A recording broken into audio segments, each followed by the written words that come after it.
Hi everybody, how are you doing? This is your favorite host, sjsrana, Rana. Today being July 26th, 2021, time about 7 hours UTC, July 26th. So folks, today we will discuss a lot of topic, global Olympics, sun CME, sun will flare up, water related disasters as predicted by me for almost past 6 months I've been alerting. So all these issues and major ball games across the globe, how the next war games are being lining up, and lot other geopolitical social issue.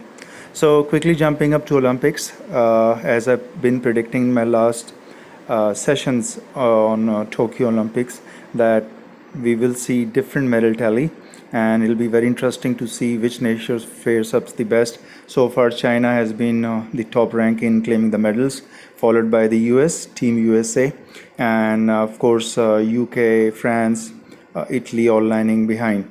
Also, there's very interesting point to note here is that China and India both are competing because they are in Asia and they are rival nations, and they have both 1.4 billion population. So it'll be interesting to see how India performs in the Olympics, because as I keep saying, India propaganda machine may say anything, but I don't think India will even score in top 10. They may have 1.4 billion population. They may celebrate and ask the whole world International Yoga Day. But my prediction for India has been that they'll not even be in top 10. Maybe the last 11th or 15th position, or maybe 25, 26 position around that. So, but I do predict USA will be the top medal tally, with UK, China taking up the spots, France taking up the spot, and even Germany. So my favorites are USA being number one, then China, Japan number three, UK four, and I think after that Germany or France will have a very tough competition. And India, as I predicted, it'll not be even 10, it'll not be even in 20. India 1.4 billion population have high hopes with Team India, and they celebrate International Yoga Day. Well, that's the practical part of ACES Olympics. Let's see, folks. Quickly moving on. USA will score top in basketball, and these are the events lining up.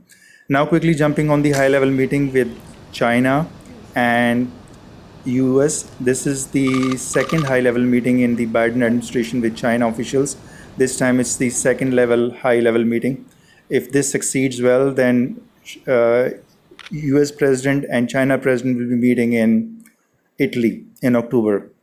I hope they fare up well, because there are lot many contentious issue which both get into, and obviously as being quoted by Xi Feng, Chinese vice foreign minister, that China is blamed as an imagined enemy in the US few of the people mindset.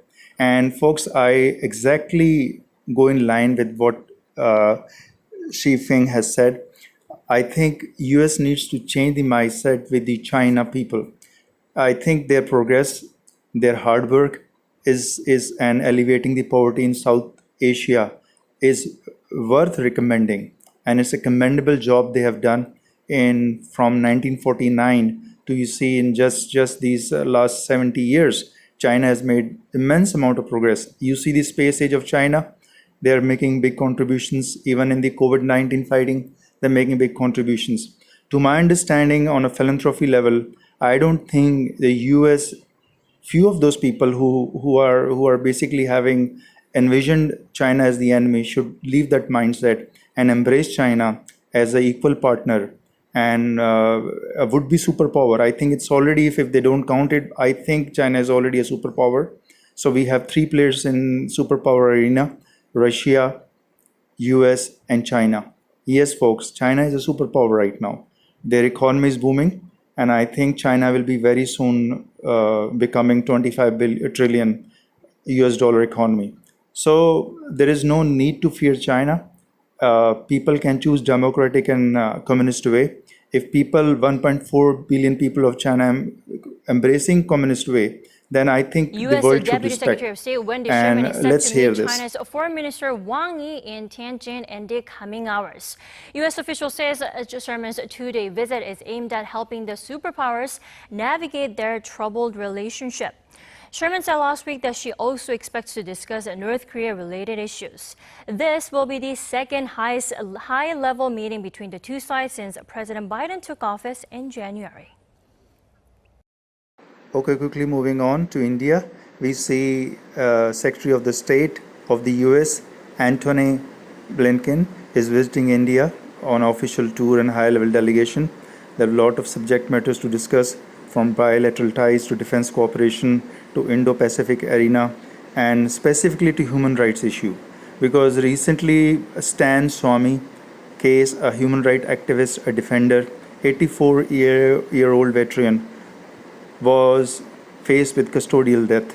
Yes, folks, it's a very dismal report on India that Father Swamy had to face such a travesty of justice in India. And for the reason he was booked was under UAPA.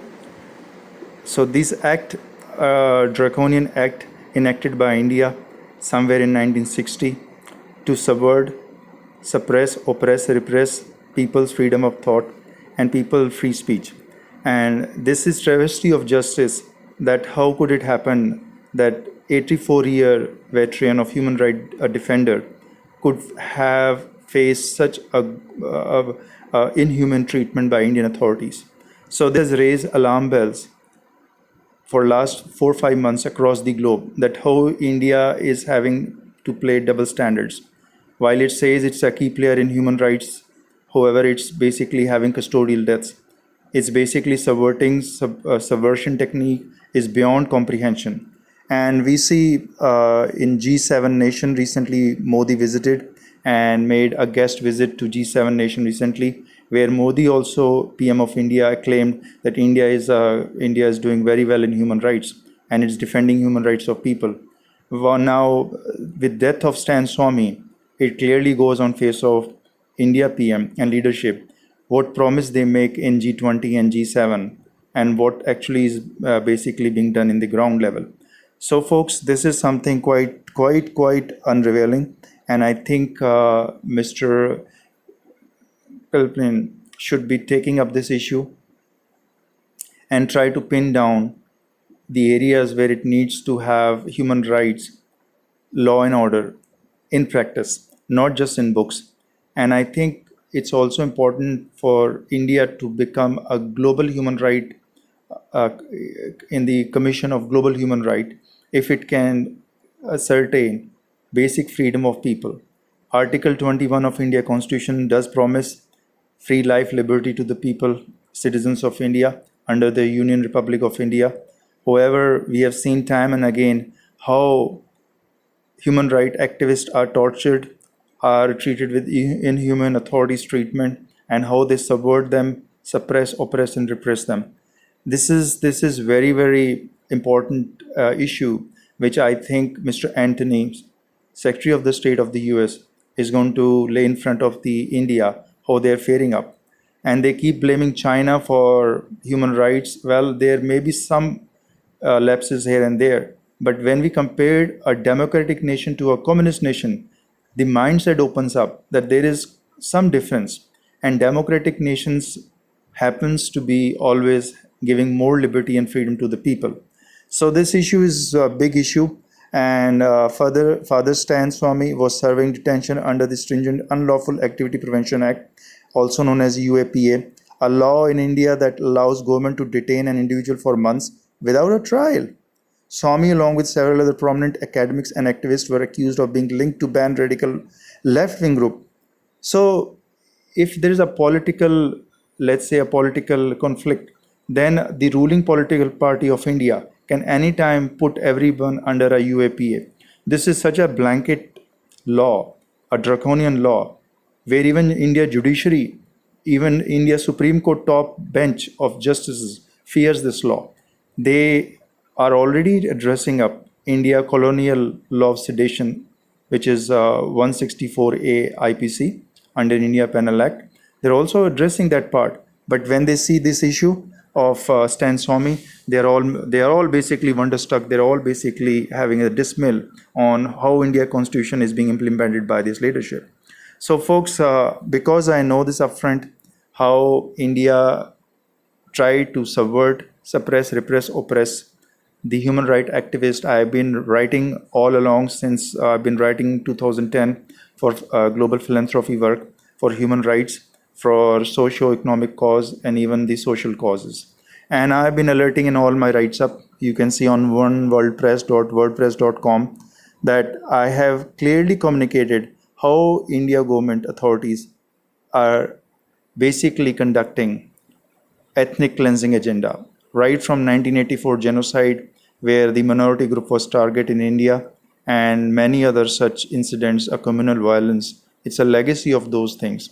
And the litany of crimes committed by the authorities cannot be just put under the carpet until and unless India enshrines what's written in the Constitution, basically providing the human rights, the global human rights, civil liberties to the people, no matter what political affiliation, ethnic, religious, sexual affiliation they may have. India cannot call itself a democratic institution.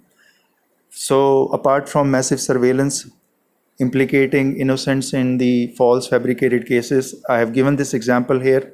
I was implicated in false and fabricated cases by two of these persons who are listed here. Not only these persons basically put me under extensive 3.5 year trial, but they utterly failed to even produce any evidence, iota of evidence, for what they claim to be. The worst part of this justice was that once the case was proven totally unfunded, totally misappropriate, and totally biased, there was no punishment awarded to these people who forged, colluded with the authorities to frame me. And this is the height of insanity of Indian authorities, where they can go up and pick up anybody under the draconian laws and then later come up clean. So I have also indicated how I reside here in Sasnagar, Mohali, on this house for 1493 for last 10 years. And these are my fear factors, that I face hate crime. I know people collusion with the authorities, given under some master agenda, master plan. They try to have covert tactics here. They play daily metaphor games in front of my house just to entice me into some ball game so they can later on subvert, suppress, oppress, repress the human rights activist. So this is a big problem in India. I'm just giving you one example. Look at this trace route of my simple phone I use, a cell phone, to communicate to the world on the internet. And this is the amount of hops I have to go through just when I do a Google search. Just have a look, 14 times I have to hop, and the amount of time it took is surpassing anything. 105k millisecond just to reach google.com. So you can understand how Indian authorities are basically nailing down innocents. This is on the Facebook. It hops 10 times and the time taken was 73k millisecond. Yes, folks, 73,000 millisecond just to reach facebook.com. So imagine the amount of people who are preying upon me, given the authorities from the India government. So this is the amount of pressure a normal person. I am not a big human rights defender or a big human rights activist, but I do speak on the free speech, and I keep writing a lot on Instagram. This is my Instagram post, and on my Facebook, on my oneworldpress.wordpress.com. Before that, I was writing on beforeitsnews.com under sjsrana. Because India government fears the truth tellers, they don't want people who expose them of their wrongdoings or their malefic karma or their wrong implementation of law, interpretation of constitution, wrongly interpretation of constitution. India government suppresses them.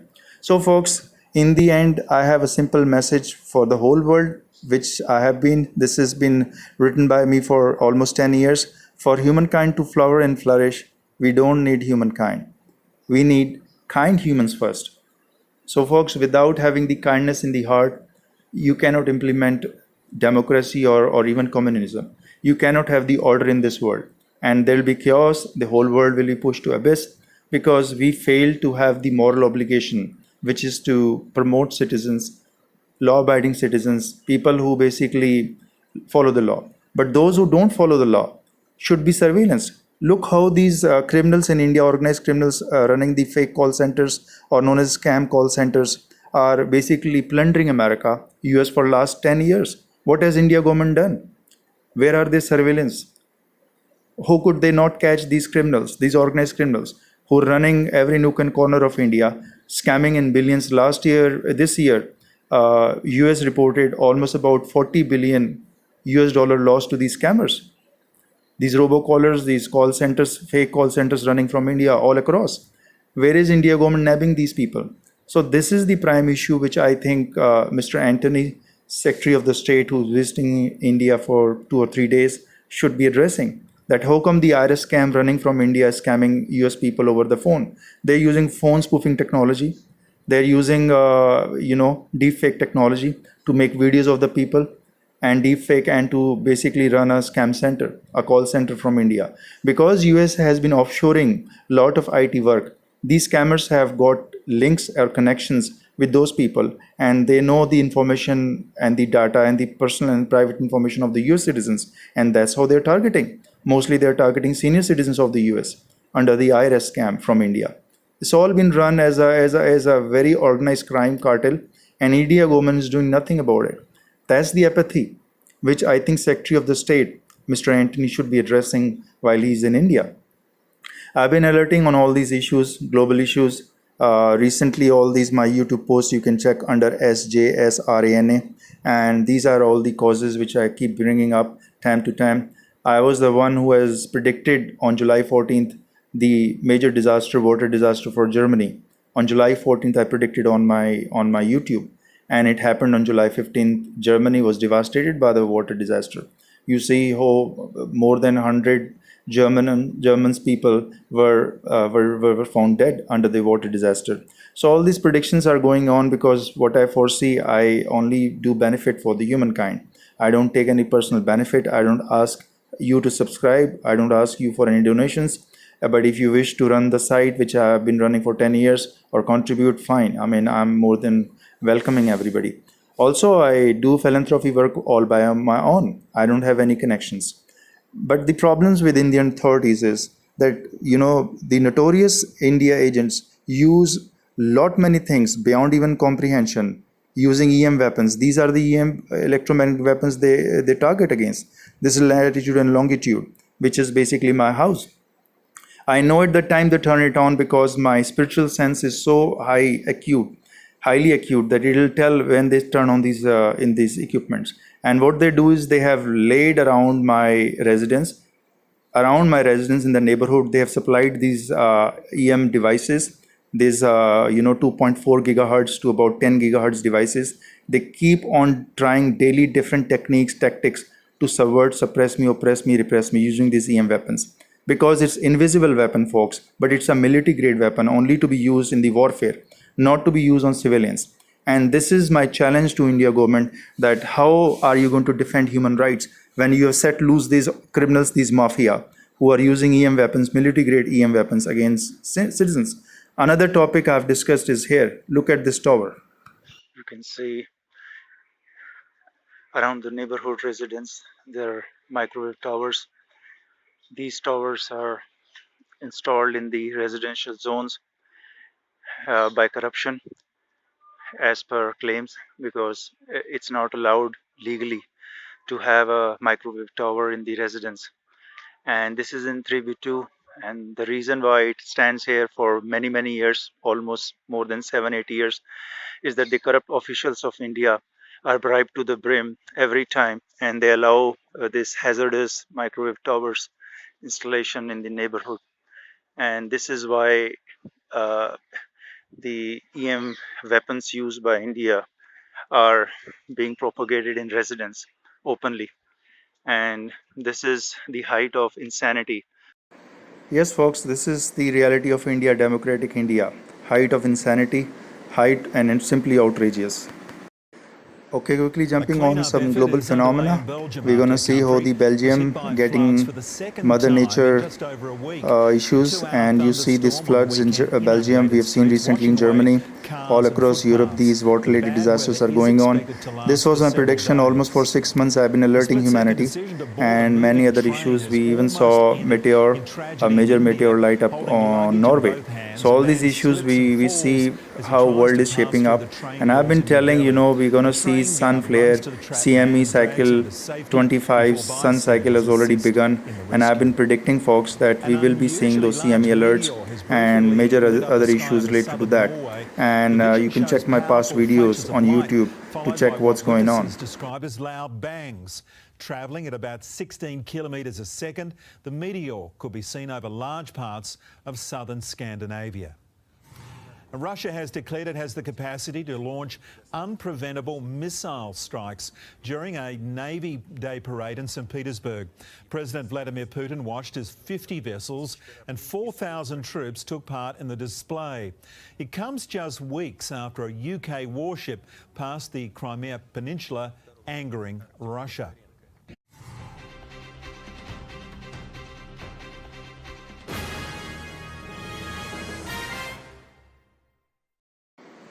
Okay, quickly moving on to India, and it's Bharat Biotech, the vaccine supplier to the globe, facing relentless issues one after the other. Now, recently, the Brazil government has scrapped the Covaxin application for authorization. The use of this vaccine in Brazil has been strictly banned, as India vaccine producers are known to be having fake fabricated trials, fake fabricated data. And not only this, we already know there is a ongoing legal lawsuit in the US, basically by the Pomerantz against the Ocugen, which is another partnership of Bharat Biotech in the US. So folks, this is something which I've been even alerting in last 2 or 3 of my video episodes, that India cannot be trusted. These manufacturers are corrupt. Most of them, they win the contracts through corruption. India is also known as the powerhouse, big pharma powerhouse for the whole world. And now after this COVID-19 disaster, the real face of India, big pharma powerhouse, has appeared to the whole world. How it fared out in dealing with vaccination of the people. Still, India has not achieved more than 450 million vaccination for its 1.4 billion population, and which is just like about 35% of its population, whereas China has already vaccinated all its 1.4 billion population and much more. So folks, this is in face of India, how these people work, how they collude, how they make the cartel, the nexus, which basically are run by big pharmas across the globe to supply, substandard pills or substandard vaccines. So India should be basically alarmed, and the India government should take some action, because I know after all these things, India will not even speak anything. The Indian government just silently watches the whole episode. It says, okay, they are caught, they caught us, fine, let's be silent. So this is the problem with the India, how it tries to manipulate or obfuscate the facts and the matter. I've been telling that India is very good at obfuscation. They don't like to hear the truth, but I keep telling, three things cannot be hidden for long: sun, moon, and the truth. So how long can you hide the truth? The facts will come and speak for itself. The Indian government should realize that truth always wins, and there is no need to fight against truth or to fight against those people who are truth tellers, who are trying to alert and wake up humanity. So, folks, we quickly move on this Brazil Covaxin India feud, which I think is now going to the highest level, and I think this has turned into a brawl. And Brazil have understood the real intentions of India big pharmas, how they're trying to enslave people through corruption, and this corruption deal has shown the world how India big companies are dealing with the rest of the world. Their business tactics is based on corruption. Wherever they go, they corrupt whichever nation they try to forge relationship, they corrupt them. And through corruption, they basically win over nations. And they quickly, like, octopus tentacles, their tentacles go deep into the ruling party. Recently, we saw how South Africa faced those riots after the ex-president was arrested on the organized crime of corruption and cartel of organized crime, which again was linked back to India. Yes, those Gupta brothers, infamous Gupta brothers who are enjoying the liberty of India government, having a lavish life living in India after they have plundered South Africa and turned South Africa into a riot nation. They're enjoying their lavish life in India, protected by the patents of India government. This is how it's progressing in India. And those human traffickers are enjoying all their lifetime in India. This is the map of India human trafficking, or you can say the rape saga. There has been relentlessly no let up on the rape cases, or you can say sexual enslavement of minor girls or females in India. There's a bill which is being drafted in India now. It's in the monsoon parliament session. Let's see how soon they clear up this anti-human trafficking bill, where a lot of concern has already been raised by US in 2020. US alerted the whole world how India is faring on this rape survival or the rape saga, rape scandals of India. And this is a very good documentary. It's there on pbs.org and you can view. It's been released 2-3 days back, and it's a nice documentary on how the political connected parties of India are enjoying minor girls delivery, and they are having a big role in local human trafficking empire of India. Yes, folks, it's a reality what they have covered in this, and these reporters, journalists have tried to bring up the truth, but India government doesn't like to hear it. It still says, okay, we are never involved in such activities. But I want to have you glimpses back to 2018, this scandal of. Yes, folks, it was the government-run NGOs, the home shelters for minor girls, were the wealthy party of the India. India has a massive population of sexual predators, pedophiles, you can say, and this is the reason why these people exist, these human traffickers. And imagine the person who was caught here was also an MLA. Yes, it was a lawmaker of India. So we can see how these things are working in India.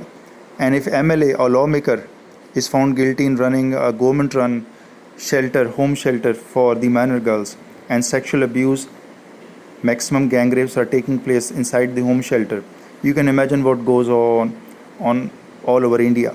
So this human trafficking bill, which is in parliament right now, it's too late, too little, but let's hope they clear it up before these human trafficking agent empires spread across in India in millions will ruin everything and the females folks, because they know the brunt of these human traffickers who are running across all streets of India cities, honking around in the neighborhood to indicate the pedophiles, these local sexual predators, when the next delivery will happen, how many local females are available right now, where are the females. These are highly organized criminals. They're using this these local languages. Okay, folks, I take sign off from this channel, and you will be basically hearing me next. And you can review all my listings on YouTube, sjsrana, and also on my WordPress.com site, and fb.com/trustonemust or fb.com/sjsrana555. Even you can search on Instagram/sjsrana.